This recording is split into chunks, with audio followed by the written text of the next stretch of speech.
ಮನದಾಳದ ಮಾತುಗಳನ್ನು ನಾವು ಅರಿತೆವು. ಏನದು ಪ್ರಭು?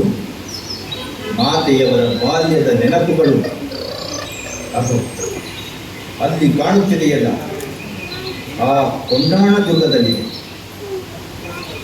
ಅಲ್ಲಿ ಹಾರಾಡುತ್ತಿರುವ ಹಸಿರು ಪತಾಕೆ ಕೇಸರಿ ಭಗವಧ್ವಜವಾಗಿ ಬದಲಾಗಲೆಂದು ಹಂಬಲಿಸುತ್ತಿದ್ದಾರೆ. ಇದಕ್ಕೆ ನೀವೇಕೆ ಇಷ್ಟು ಚಿಂತಿಸಬೇಕು ಪ್ರಭು? ಮಾತೆ ಜೀಜಾಬಾಯಿಯವರು ನಿಮಗಷ್ಟೇ ತಾಯಿಯಲ್ಲ, ನನ್ನಂಥ ಹಲವಾರು ಮರಾಠ ಯೋಧರಿಗೂ ಮಮತೆಯ ಮೂರ್ತಿಯಾಗಿದ್ದಾರೆ. ಆಕೆಯ ಮನಸ್ಸಂತೋಷಪಡಿಸುವ ಪುಣ್ಯ ಕಾರ್ಯ ನನ್ನದಾಗಲಿ.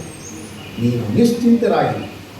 ನಾಳೆ ಮುಂಜಾನೆ ಸೂರ್ಯಾರತಿಯು ಕೊಂಡಾಣ ದುರ್ಗದಲ್ಲಿ ಹಾರುವ ಕೇಸರಿ ಧ್ವಜದೊಂದಿಗೆ. ಇದು ಸ್ವೀಕರಿಸಿ ನನ್ನ ವಚನ. ತಾನಾಜಿ, ನಿನ್ನ ಪರಾಕ್ರಮದ ಬಗ್ಗೆ ನನಗೆ ಎಳ್ಳಷ್ಟೂ ಸಂಶಯವಿಲ್ಲ. ಆದರೆ ನಾಳೆ ಮುಂಜಾನೆಯೇ ನಿನ್ನ ಮಗನ ಲಗ್ನವಿದೆಯಲ್ಲವೇ? ಅದಕ್ಕೇನಂತೆ?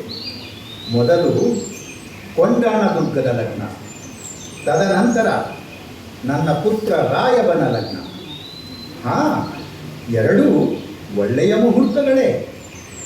ಕೊಂಡಾಣ ದುರ್ಗವನ್ನು ನನ್ನ ಮಗನ ಮದುವೆಯ ಸಂದರ್ಭದಲ್ಲಿ ನಾನು ನಿಮಗೆ ಕೊಡುತ್ತಿರುವ ಬಳುವಳಿ ಎಂದೆಣಿಸಿ ನನ್ನನ್ನು ಕಳುಹಿಸಿಕೊಡಿ. ತಾಯಿ ಜೀಜಾಬಾಯಿ ಮತ್ತು ಮರಾಠರ ಆರಾಧ್ಯ ದೈವವಾದ ಅಂಬಾಭವಾನಿಯ ಆಶೀರ್ವಾದ ನಮ್ಮ ಮೇಲಿರುವಾಗ ನಮಗೇತರ ಭಯ. ಹರ ಹರ ಮಹಾದೇವ್, ಹರ ಹರ ಮಹಾದೇವ್, ಹರ ಹರ ಮಹಾದೇವ್.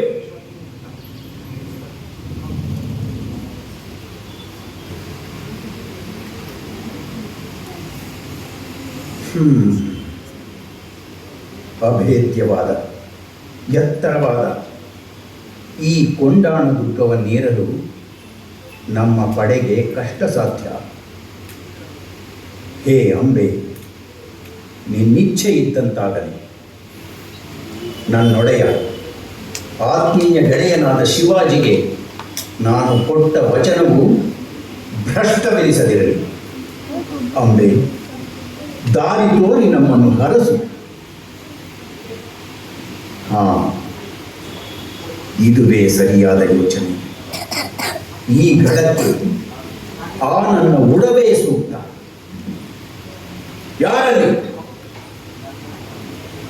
ನನ್ನ ಯಶವಂತಿಯನ್ನು ತನ್ನಿ. ಯಶವಂತಿ, ನೀವು ನಿಜಕ್ಕೂ ಪುಣ್ಯವಂತಿ. ಸ್ವರಾಜ್ಯದ ಮಹತ್ ಕಾರ್ಯಕ್ಕೆ ನಿನ್ನ ಸಹಕಾರವು ಅತ್ಯಗತ್ಯ. ಎಂದೆಂದಿಗೂ ನಿನ್ನ ಈ ಚಲನೆ, ಸಹನೆ ಎಲ್ಲವೂ ಕೊಂಡಾಣ ದುರ್ಗದ ವಿಜಯಕ್ಕೆ ಸಾಕ್ಷಿಯಾಗಿರುತ್ತದೆ.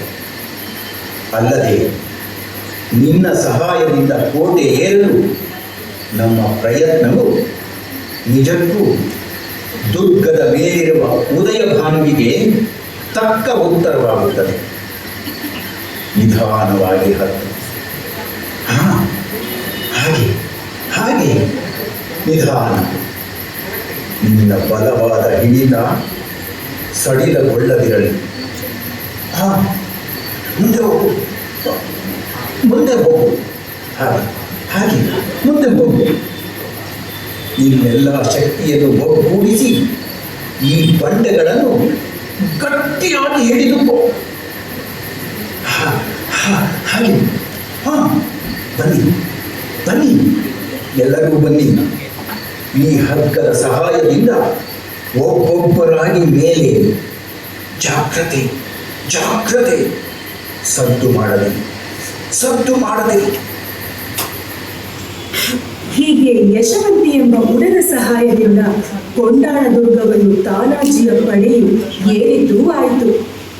ಉದಯ ಭಾನುವಿನ ಜೊತೆ ಭಾರಿ ಕಾದಾಟವೇ ನಡೆಯಿತು. ಬೆರಳೆಣಿಕೆಯಷ್ಟಿದ್ದ ತಾನಾಜಿಯ ವೀರರು ನಿಜಕ್ಕೂ ರಣಭಯಂಕರರಾಗಿ ಉದಯ ಭಾನುವಿನ ಸೈನ್ಯವನ್ನೆಲ್ಲ ಧೂಳಿಪಟವೆಬ್ಬಿಸಿದರು. ಈ ಹೋರಾಟದಲ್ಲಿ ತಾನಾಜಿ ಮತ್ತು ಉದಯ ಭಾನು ಮದಗಜಗಳಂತೆ ಹೋರಾಡಿದರು. ರೋಷಾವೇಶದಿಂದ ಉದಯ ಭಾನುವಿನ ಪ್ರಹಾರಗಳಿಗೆ ಪ್ರತ್ಯುತ್ತರವಾಗಿ ತಾನಾಜಿ ಹೊಡೆದಾಡುತ್ತಾನೆ.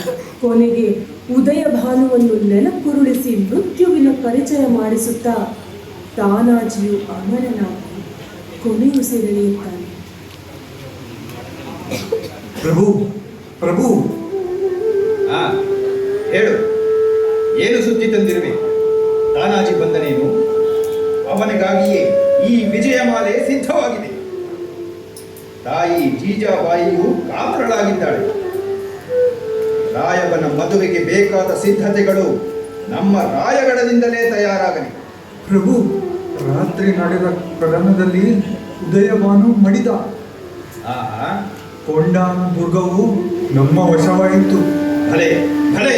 ಭಗವಧ್ವಜವು ದುರ್ಗದ ಮೇಲೆ ರಾರಾಜಿಸುತ್ತಿದೆ. ಮುಂದೆ ಹೇಳು. ಆದರೆ ಆದರೆ ಆದರೆ ಏನು ಆದರೆ? ತ್ವರಿತವಾಗಿ ಹೇಳು. ನನ್ನ ತಾನಾಜಿ ಕ್ಷೇಮವಷ್ಟೇ? ಇಲ್ಲ ಪ್ರಭು, ಸುಬೇಗ ತಾನಾಜಿ ವೀರ ಮರಣ ಹೊಂದಿದ್ದರು. ತಾನಾಜಿ! ಓ, ಇದೆಂತಹ ದುರಂತ! ಇಲ್ಲ ಇಲ್ಲ, ನಾನಿದನ್ನು ನಂಬಲಾರೆ. ಸಿಂಹಶಕ್ತಿಯನ್ನು ಹೊಂದಿದ ತಾನಾಜಿ ಇನ್ನಿಲ್ಲವೆಂಬುದನ್ನು ಊಹಿಸಲು ಸಾಧ್ಯವಿಲ್ಲ.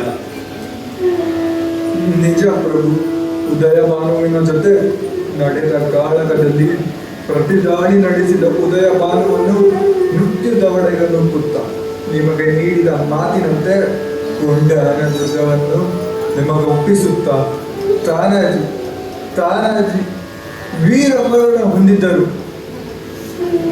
ಅಯ್ಯೋ ವಿಧಿಯೇ!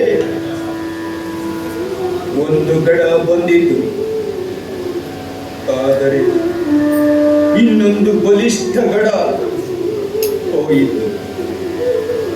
ಗಡ ಆಲ ಪಣಸಿಂಹಕ್ಕೇಲ, ಗಡ ಆಲ ಪಣಸಿಂಹಕ್ಕೇಲ, ಗಡ ಆಲ ಪಣಸಿಂಹಕ್ಕೇಲ. ತಾನಾಜಿ ತಾನಾಜಿ